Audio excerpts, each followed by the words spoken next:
Hello friends. आशा करता हूँ कि आपकी पढ़ाई जोर शोर से चल रही होगी। I am so happy to meet you again.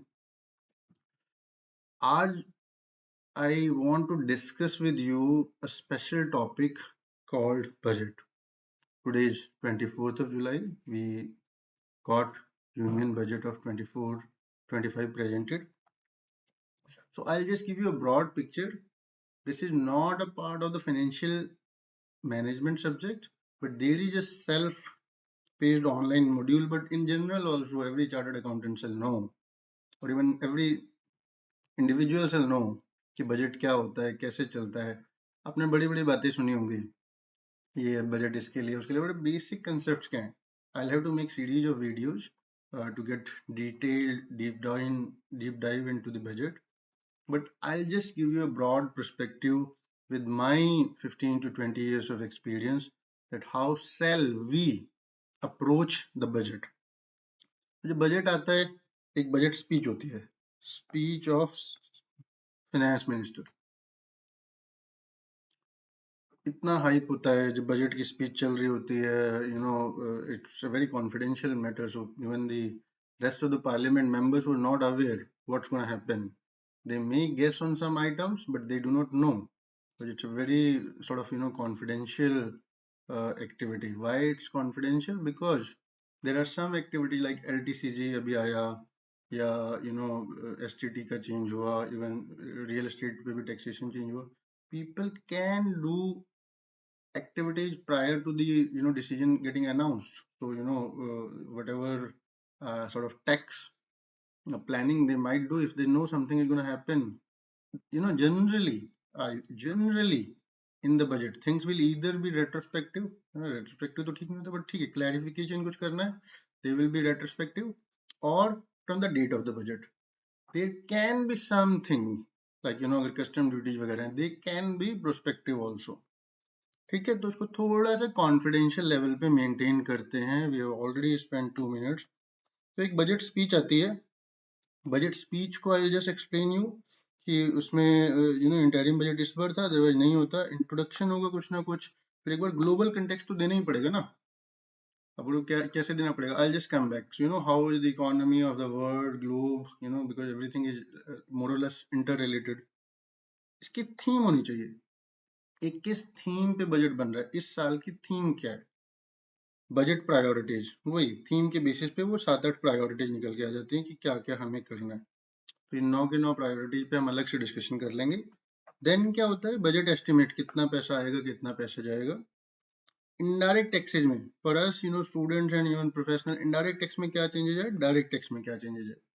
This is broadly what we guys discuss. इसके बाद गवर्नमेंट ही क्या करती है, एक बजट की पीपीटी भी निकाल देती है, की फीचर्स, क्योंकि उसको पता है पूरा बजट के फाइनेंस एक्ट कौन पढ़ेगा. Even that speech was around 60 pages, तो एक 20 पेजेस की पीपीटी निकाल देती है. उसमें सेम चीज कि इस साल का फोकस एरिया क्या है, बजट की थीम थोड़ा स्टाइल मार के बता दिया, एम्प्लॉयमेंट है थीम, स्किलिंग है थीम, एमएसएमई, मिडिल क्लास. और क्या बचेगा यार, थोड़ा बहुत कुछ ऊपर नीचे हो सकता है, बट एम्प्लॉयमेंट हमेशा रहेगी, एमएसएमई हमेशा ही रहेंगे, because they are the backbone for any country. अगर डेफिनेशन चेंज कर दो वो अलग बात है, बट जनरली देखो, लार्ज कॉर्पोरेट हाउसेज कम होते हैं, एमएसएमई बहुत होती है in number. Middle class, HNI कितने होंगे, पुअर तो चलो जो है इसमें पुअर भी हो सकता था, अगर नहीं इस बार नहीं, but there can be a theme की डिप्राइव्ड सेक्शन ऑफ सोसाइटी की भी थीम हो सकती है. Skilling is also very important because it directly linked with employment. Priorities, विकसित भारत अभी आजकल नया चला हुआ है कंसेप्ट, बट आई रियली जब मैं छोटा था तब से सोच रहा था when will India be a developed nation. But ये उस थीम पर भी काम करते रहते हैं, विकसित भारत के लिए क्या प्रायोरिटी होंगी. ठीक है, प्रायोरिटीज ऑफ विकसित Bharat, I mean something, everything is related to the same. अब वो इतनी जल्दी नहीं जा रहा, I will just come back. Okay, so now what do you call it, अब मैं आपको बजट का बेसिक कंसेप्ट समझाता हूँ कोटक की पीपीटी से. सो कोटक के हर बैंकों की पीपीटी है मेरे पास, जिसने भी बनाए हैं, अपना भी मैंने स्टडी किया है पूरी स्पीच को, फाइनेंस एक्ट को भी आई विल स्टडी टुडे. आज हम आहूजा सर को भी सुनने जा रहे हैं, but any how. So what I know guys, as a student, what you shall know, और as a fresh chartered accountant, budget estimates. अब थोड़ा ध्यान से सुनना, बजट होता क्या है, why so much hype.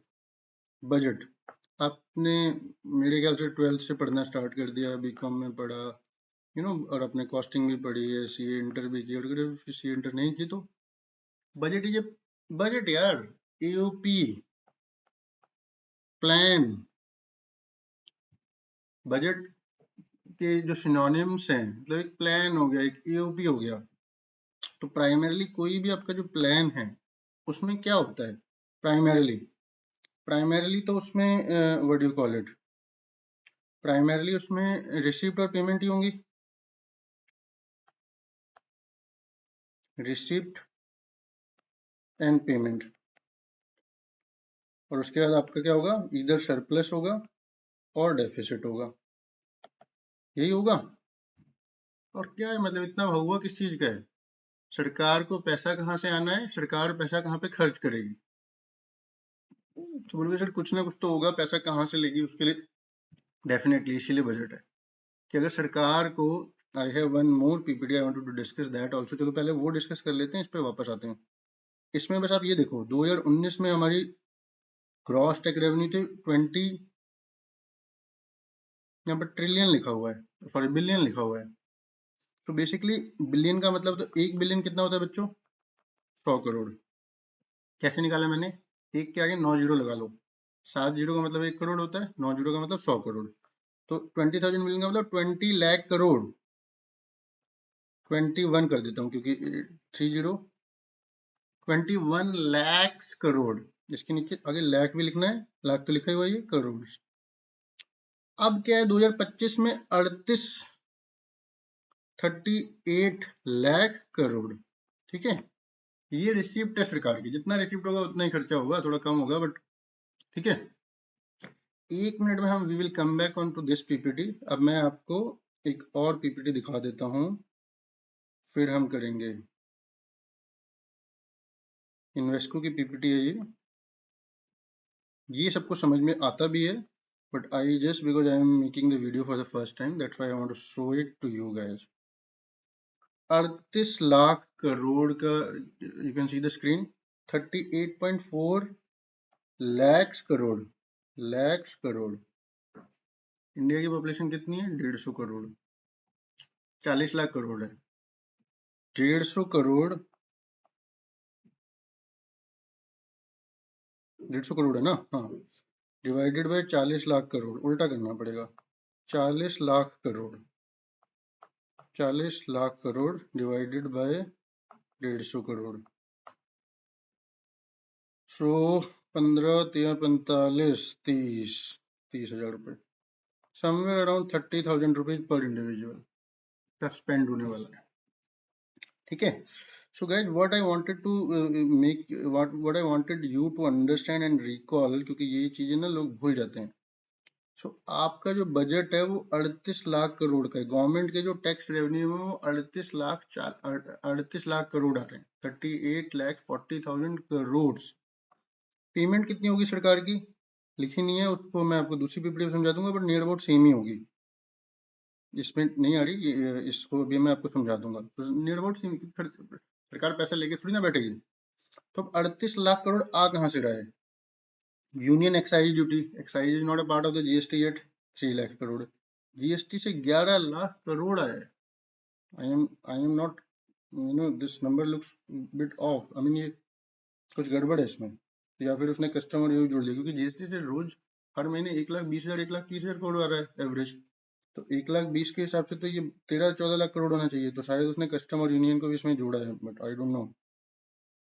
Taxes on income, जो आपकी इंडिविजुअल टैक्स है वहां से 12 लाख करोड़ आ रहा है, इंडिविजुअल टैक्स पेयर हम बोलते रहते हैं, 12 लाख करोड़ रुपया दे रहा है। सर हम तो दे नहीं रहे, जिसकी तनख्वाह है वो दे रहे हैं, मैं दे रहा हूँ भाई, मेरे बॉसेस दे रहे हैं, मेरे सारे दोस्त दे रहे हैं, मेरी वाइफ दे रही है, सब लोग टैक्स दे रहे हैं, आपके पापा भी दे रहे होंगे, और आपकी भी जब पहली सैलरी लगेगी पहले महीने से ही आप टैक्स देना स्टार्ट कर दोगे।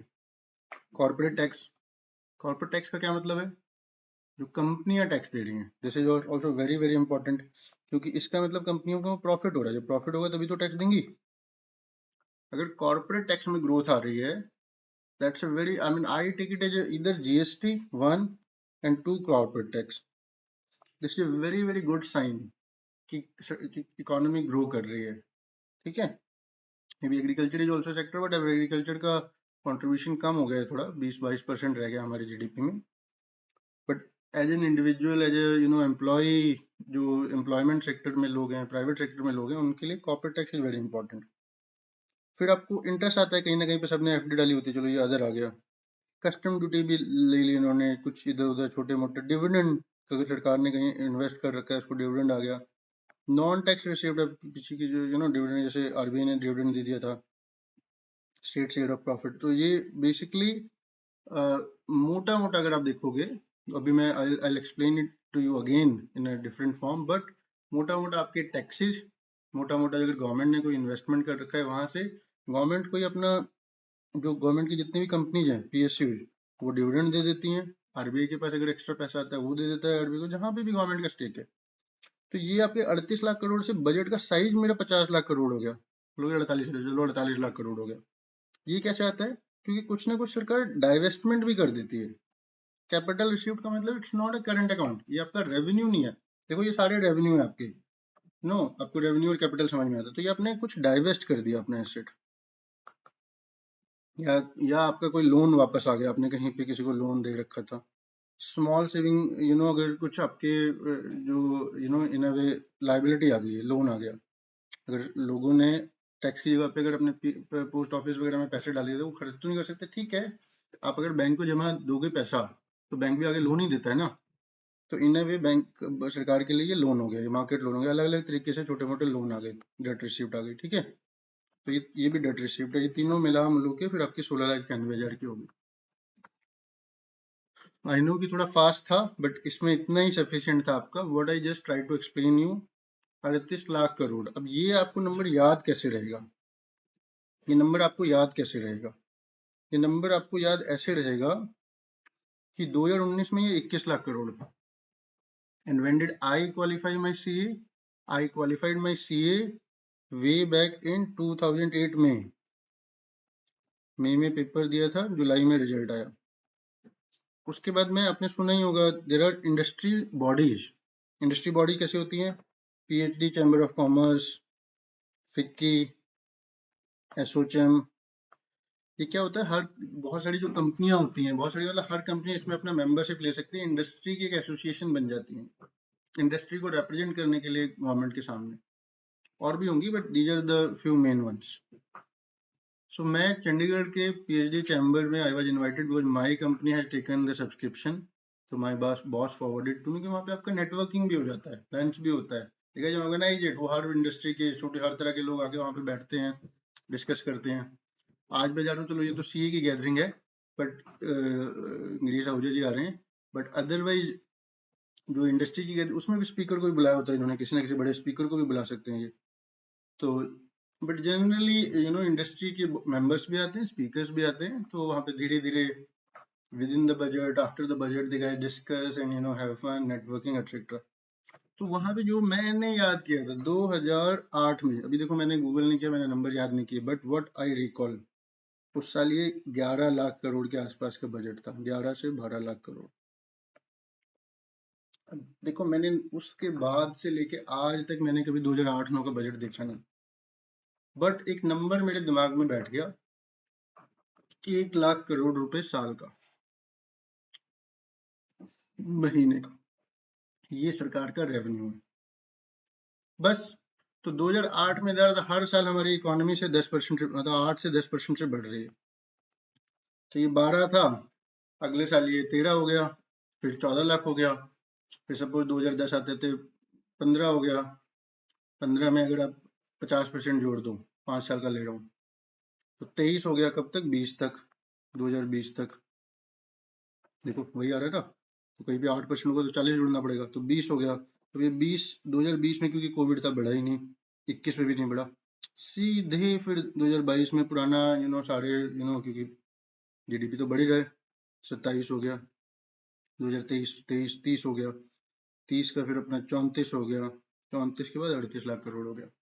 तो सर ये सब बता के हमें क्या मिलेगा? This is just a number भाई, ये नंबर अकेला नहीं है। 38 लाख करोड़ रुपया सरकार खर्च करने जा रही है। 38 लाख प्लस जो कैपिटल रिसिप्ट आएंगे, चलो उसको एक मिनट के लिए छोड़ देते हैं कि कैपिटल आएंगे कैपिटल जाएंगे भी। 38 लाख कहाँ से आ रहा है? डायरेक्ट टैक्स से कितना आ रहा है? डायरेक्ट टैक्स आपको पता है, non tax, corporate tax, income tax. 8-8 lakh crore रुपए दोनों, 10-10 लाख करोड़ दे रहे हैं। कॉर्पोरेट 12 लाख दे रहे हैं, इंडिविजुअल 10 लाख दे रहे हैं। जीएसटी 9 लाख करोड़, 1 लाख करोड़ यहाँ पे आ गया। कस्टम ड्यूटी अलग है 2.5 लाख करोड़। एक्साइज ड्यूटी अलग है 3 लाख करोड़।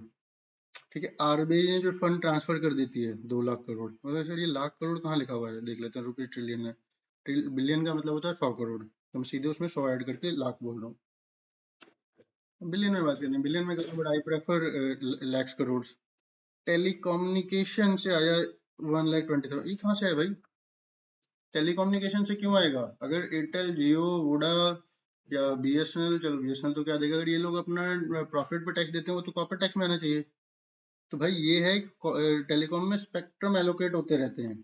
टेलीकॉम में गवर्नमेंट के पास कुछ एसेट है, या फिर जो भी कह लो, उनकी मोनो दादागिरी है।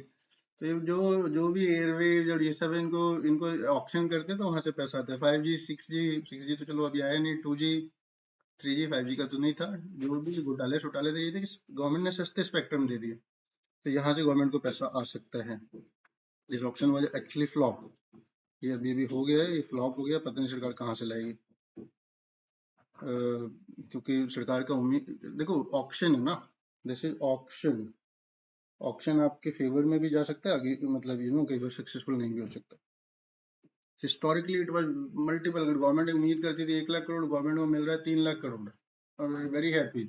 इस बार क्योंकि telecom companies already over leveraged हैं, so and these auctions are, जो भी कह लो, उसको इतनी जरूरत नहीं थी, रिक्वायरमेंट नहीं थी। Not only one but across the sector. अभी भी 2022 में ही तो दिया है, 23 में भी, आई थिंक 23 में तो नहीं दिया, बट 22 में भी ऑप्शन हुआ है, 21 में ऑप्शन हुआ है। हर साल ऑप्शन करके थोड़ी ना लोगे। अब एक्सपेंडिचर कहाँ जाता है? सरकार को 11 लाख का तो इंटरेस्ट भी देना पड़ता है, सब्सिडी, ये इंपॉर्टेंट है। 4 लाख करोड़ की सरकार सब्सिडी देती है आपको, 4 लाख करोड़ की। आपको फूड पे सब्सिडी मिलती है, जो जो कंसेशनल रेट पे फूड मिल रहा है, या फिर फ्री में फूड बांटा जा रहा है। फर्टिलाइजर जो किसानों को, क्योंकि देखो कम वर्ड में से guys, we are living in an urban area, but जो गरीब हैं या जो किसान है, लोअर सेगमेंट ऑफ किसान, और इवन देखो हम गरीब रह रहे हैं, बट फिर भी हम भी ले रहे हैं, छोटी ले रहे हैं, बट पहले ये थोड़ी ज़्यादा होती थी। 38,000 करोड़ होती थी, फिर ये कम हो गई, पहले 25,000 करोड़ होती थी। ऑयल अगर बहुत महंगा हो गया, बिकॉज इंडिया इम्पोर्ट्स ऑयल, फिर वो हमारे में डिस्ट्रीब्यूट करता है थ्रू ऑयल मार्केटिंग कंपनीज। तो अगर उसका प्राइस बढ़ जाता है ऑयल का, तो गवर्नमेंट सब्सिडी देके सस्ता कर सकती है। गवर्नमेंट सब्सिडी कहाँ से देगी? कुछ नहीं देगी, गवर्नमेंट अपने पॉकेट से पे करेगी। अपने पॉकेट का मतलब वही 38 लाख करोड़ जो ऊपर एक्सप्लेन किया आपको। तो अभी जो गवर्नमेंट का सब्सिडी का बिल है, that is running in around 4 lakh crore. पहले भी 4 लाख करोड़ था, 4 लाख को ही इसने सिंपल रखा है। तो देखो, अगर आप देखोगे तो सब्सिडी गवर्नमेंट ने कम की है। अब इसके दो पहलू हो सकते हैं, इसके देयर आर टू फैक्टर्स। देखो इसमें आपको ना बताने वाली 3 ही चीजें हैं, मतलब एक्चुअली पूरा बजट में अभी सीए सीएस सब कुछ कराने के बाद, अब अगर आप गवर्नमेंट के बिजनेस में डील करते हो, अगर आपका if you are just looking forward for the work, government किस सेक्टर में स्पेंड करने जा रही है, वहां पे अपनी टीम बनाओ, वहां पे काम करो, देखो गवर्नमेंट की स्कीम क्या आ रही है, find an opportunities. But otherwise budget समझने के लिए, रेवेन्यू आपको मोटा मोटा समझ में आ गया, मोटा मोटा छोड़ो, आप 40 लाख करोड़ याद कर लो। 40 lakh crore normal, 50 lakh crore including the capital receipt. खर्चों में 3 बड़ी चीजें आप याद कर लो। पहली बात तो सरकार इंटरेस्ट कितना दे देती है, वही 11 लाख करोड़ हो गया। तो 10 लाख करोड़ की जो, क्योंकि ये थोड़ा सा खतरनाक आइटम है, बढ़ते भी जा रहा है। दिस आई डोंट नो, इसको मैं भी स्टडी करूंगा कि वाई इज इट इंक्रीजिंग। अब इंक्रीज यही होगा जब तक आप अपना लोन पे नहीं करोगे, तब तक बढ़ेगा। सरकारें भी लोन लेती हैं, ठीक है। 11 लाख करोड़ लोन में चला गया, 4 लाख करोड़ सब्सिडी में चला गया, which has been constant. So why, एक आ गया केपेक्स, 3 लाख था, 3.5 हुआ, 4 हुआ, 6 हुआ, 7.5 हुआ, 9.5 हुआ। इस साल का 11,11,000 करोड़ शुभ मुहूर्त बना दिया है, बस स्टाइल मारने के लिए। 11,11,111 करोड़। सो देखो, एक हो गया सब्सिडी, सब्सिडी ये रही, सब्सिडी आपकी लगभग कांस्टेंट रही है, कांस्टेंट तो एक्चुअली कम होगी, पहले 7 लाख करोड़ होती थी, फिर दोबारा चलो बढ़ी क्योंकि कोविड पीरियड आया होगा, तो 7 से घट के ये 4 पे पहुंच गई है। और आपका कैपिटल एक्सपेंडिचर 3 से बढ़ के 11 पे पहुंच गया है।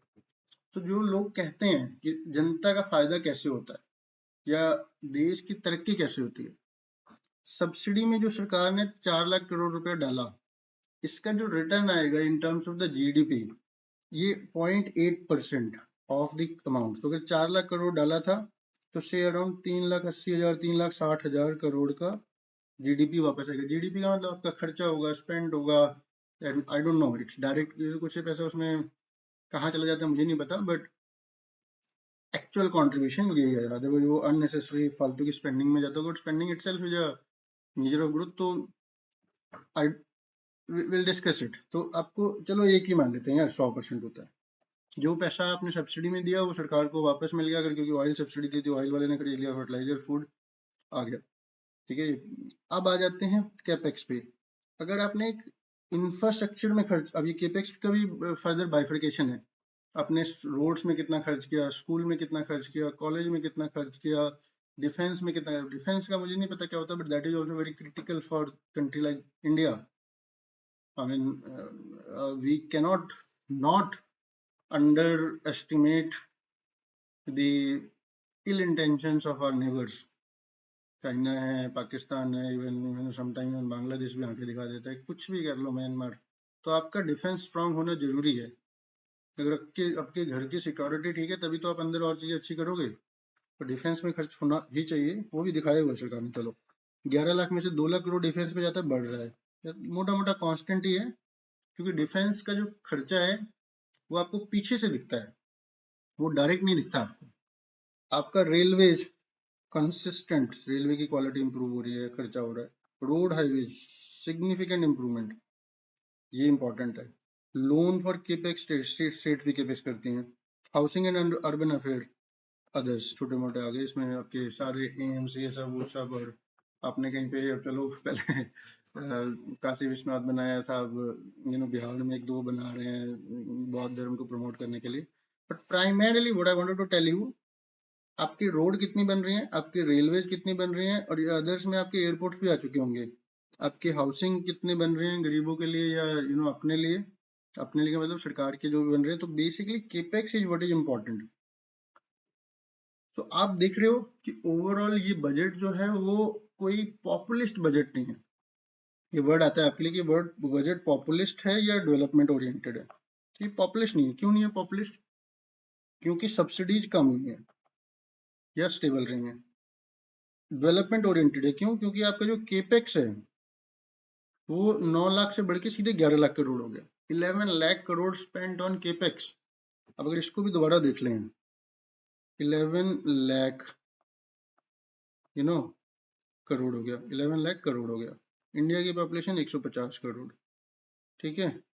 0 15 से 90 15 से 105 7,000 रुपए, 7,000 रुपीज पर पर्सन खर्च हो रहा है। इससे कुछ मिलेगा नहीं यार, 7,000 से कुछ मेरी ठीक है। 7,000 में क्या बनता है? कुछ नहीं बनता। एक टॉयलेट बन जाएगा किसी छोटे किसान के या मजदूर के घर में, छोटे। बड़े लोगों में तो बाथरूम बनाने में भी इतना खर्चा आता है, ठीक है।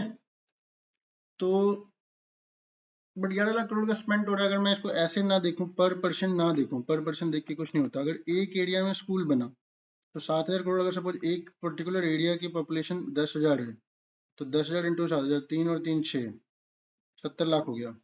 70 लाख में आपकी एक छोटी मोटी स्कूल की या डिस्पेंसरी की बिल्डिंग बन जाएगी, ठीक है। अगर आपके एरिया की पॉपुलेशन को मैं बढ़ा के 10,000 को 1 लाख कर दूं तो 7 करोड़ हो गया, ठीक है। और अगर मैं इसको 10 लाख कर दूं तो 70 करोड़ हो गया। तो 70 करोड़ में उस एरिया में एक 100 किलोमीटर की सड़क बन जाएगी शायद, ठीक है। तो दैट्स हाउ द थिंग्स गो।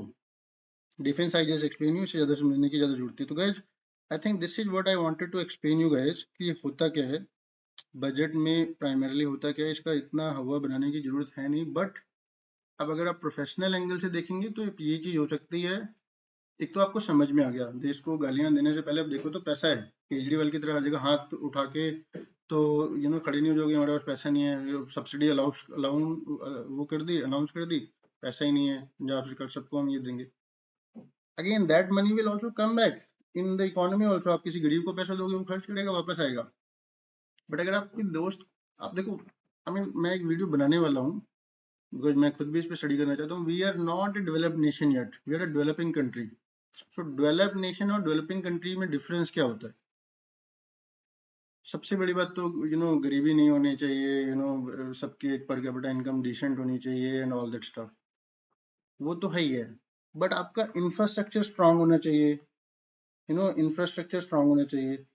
आपकी जो मेन जो कोर इंफ्रास्ट्रक्चर इस लेवल पे पीक हो चुका हो, आगे इंफ्रास्ट्रक्चर करने का खर्चा, एक बार सड़कें कितनी बार बनाओगे यार, रिपेयर ही तो करोगे। तो उसके बाद जो मेन बेसिक डिफरेंस जो मैंने कभी पढ़ा था, I will not be able to explain it here right now because ये थोड़ा डिटेल है। आपको एग्रीकल्चर से, इंडस्ट्री से ज्यादा रेवेन्यू सर्विस से आना चाहिए। जब आपका सब कुछ, अभी मैं देख रहा हूँ, अभी यूरोप में इतने सारे फेसबुक पे वीडियो देखते हैं, पता नहीं वो क्या डांस करते रहते हैं, अपने लाइफ जीते रहते हैं, क्या क्रिएटिविटी दिखाते रहते हैं। इंडिया में भी हो रहा है, आई विल नॉट सेइंग कि हम काफी ज्यादा पीछे, हम बहुत आगे आ चुके हैं। We are the at a scale level we are very big, but given the size of our population and per capita, we are still behind. And I'll not try to क्योंकि हम तो 2004-5 से कॉलेज पास आउट हुए, हमें तो, हम तो देख रहे हैं सारी चीजें। But for you guys, it is important that we start feeling proud on India, and the only thing which is needed is कि एयरपोर्ट बने चारों तरफ, रोड बने, ठीक है, और स्किल डेवलपमेंट हो, एजुकेशन पे और ज़्यादा फोकस हो। आईआईटी पहले 6 होते थे, मेरे ख्याल से 23 हो चुके हैं। आईआईएम क्लास एजुकेशन मिले और up to a basic level education और हेल्थ केयर फ्री हो जाए। इसमें मैं केजरीवाल को सपोर्ट करूंगा, वैसे सब लोग ही करते हैं, बस वो क्रेडिट ले जाते हैं।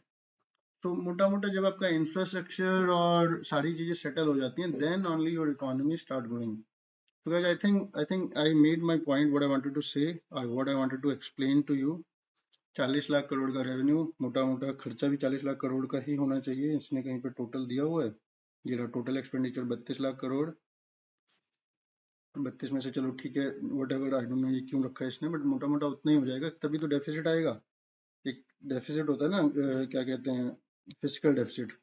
तो फिजिकल डेफिसिट का मतलब खर्चा कम होना चाहिए। तो 16 लाख का डेफिसिट है, यहाँ से डायरेक्टली दिख नहीं रहा है, बट आइडली ये होना चाहिए। तो कहीं ना कहीं और भी खर्चे होंगे एक्सपेंडिचर में।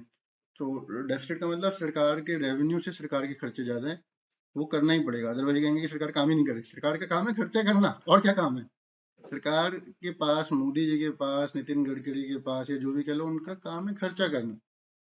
तो उनको बजट को डेफिसिट में लाना पड़ेगा। इस पर भी मैं एक वीडियो बनाने की सोच रहा हूँ कि why is it important to have a budget deficit, why can't we have a positive budget? When will we be able to get off our borrowings? हम अपना 17-18%, 20% कब तक इंटरेस्ट में और बोरिंग रीपेमेंट देते रहेंगे? Interest is not helping anyone. चलो, stay tuned for other parts of this budget session, and I'm really happy to to meet you guys again. I'm so happy for your subscription, your love, and uh, these affections motivate us to continue working and develop further as a professional, as an individual. Thank you so much, guys.